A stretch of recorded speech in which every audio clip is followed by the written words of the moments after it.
साई राम ओम गुरु अध्याय 6 की निरंतरता। ओम गुरु महान योगी श्री गोपाल कृष्ण जी। भगवान श्री सत्य साई बाबा की ओम गुरु पर विशेष अनुकंपा है।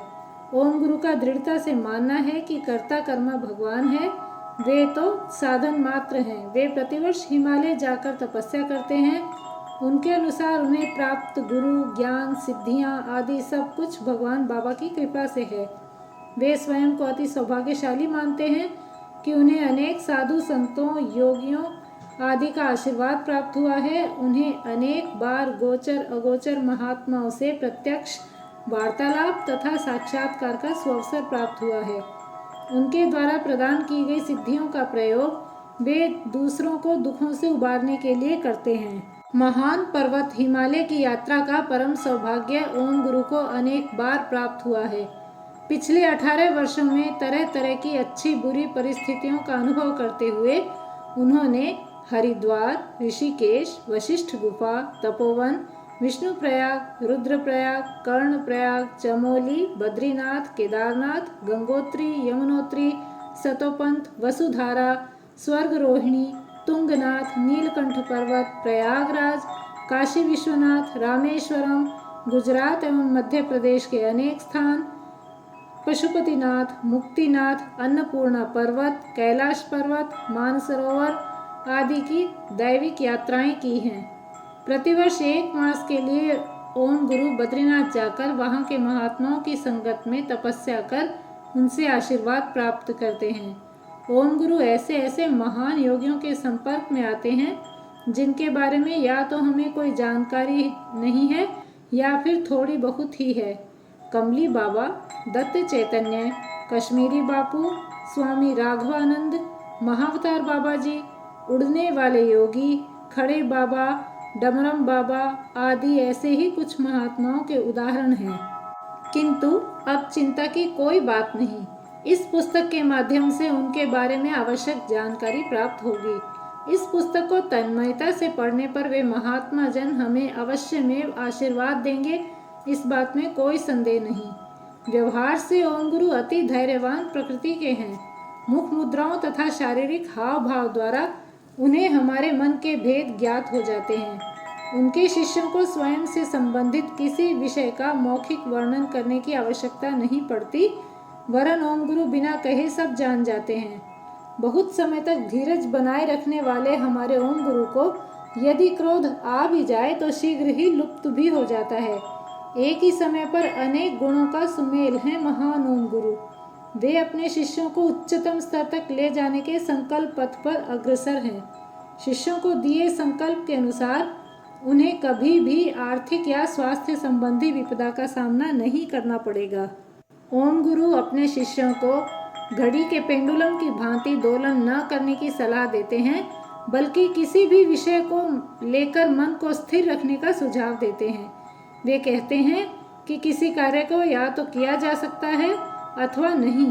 करने के लिए प्रयास मात्र रहना एक अच्छे साधक के लक्षण नहीं। ओम गुरु के अनुसार एक व्यक्ति के पूर्ण आध्यात्मिक होने का अर्थ है उसका व्यवहार सबके साथ प्रेम पूर्ण होना, बिना शर्तों का प्रेम। वे कहते हैं साधना का अर्थ केवल ध्यान लगाने से नहीं है। साधना व्यक्ति के प्रत्येक कार्य में झलकती है।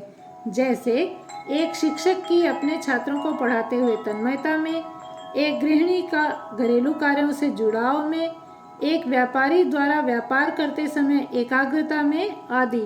कुल मिलाकर जिस क्षण में हम जी रहे हों उसमें 100% जीवंत रहना ही सच्ची साधना है। साधना सर्वदा व्यक्तिगत होती है, उसका सांसारिक रिश्तों से कोई नाता नहीं होता। सरल स्वभाव के ओम गुरु बहुत तीक्ष्ण स्मरण शक्ति वाले तथा सृजनशील हैं। एक बार उनके संपर्क में जो आ जाता है उसका फिर कभी पतन नहीं होता। वे सदैव स्वत्व बोधकता, अहंकार, क्रोध, मानसिक असुरक्षा आदि नकारात्मक भावनाओं से बचने का परामर्श देते हैं। वे भौतिक वस्तुओं के आदान प्रदान में बिल्कुल विश्वास नहीं रखते। हम सबके बीच रहते हुए भी उन्होंने आध्यात्मिकता की ऊंचाइयों को छू लिया है। उन्हें अनेक सिद्धियां प्राप्त हैं जिनका उन्हें लेश मात्र गर्व नहीं है। वे सदा स्वयं को किसी भी विषय से अनभिज्ञ बताते हैं तथा आवश्यकता पड़ने पर महात्माओं के मार्गदर्शन से हमारा पथ प्रदर्शन करते हैं। कोई भौतिक सुख उन्हें उनकी राह से डगमगा नहीं सकता। अपनी साधना को लेकर वे कभी समझौता नहीं करते। हमारे जीवन में उनकी उपस्थिति किसी वरदान से कम नहीं। अपने अनुयायियों को भी वे सांसारिक तथा ईश्वरीय मार्ग में सामंजस्य का पाठ पढ़ाते हैं। ओम गुरु का यही संदेश है। हमें भारत माता की संतान होने का जो गौरव प्राप्त हुआ है, उसके लिए ईश्वर के प्रति कृतज्ञ होना चाहिए, क्योंकि भारत आध्यात्मिक संस्कृति का प्रकाश घर है। आत्मज्ञान प्राप्त करते हुए हमें आध्यात्मिक विचारों के साथ स्वयं का विकास करना चाहिए तथा अपनी आंतरिक शक्ति को पहचानना चाहिए। ओम गुरु ने हमारा ईश्वर से परिचय करवाया, हमारा आत्मविश्वास बढ़ाया। वे हमेशा अपने श्रद्धालुओं का मनोबल बढ़ाते हैं। वे सदैव सांसारिक तथा आध्यात्मिक जीवन में संतुलन बनाकर जीने का पाठ पढ़ाते हैं। अपने शिष्यों की हर इच्छा की पूर्ति करने का निर्मल गुण है ओम गुरु में। उनके संपर्क में आने के पश्चात जीवन चिंता मुक्त होकर सुगम लगने लगता है। ओम गुरु का दृढ़ विश्वास है कि लगातार आध्यात्मिकता तथा साधना के अभ्यास से वैराग्य की प्राप्ति होती है, जो हमें जीवन के चरम लक्ष्य आत्मज्ञान तक पहुंचने में सक्षम करती है। ऐसे महान ओम गुरु की शरण में आकर जीवन धन्य हुआ लगता है। इसके पश्चात किसी भौतिक वस्तु की इच्छा शेष नहीं रह जाती। जय साई राम।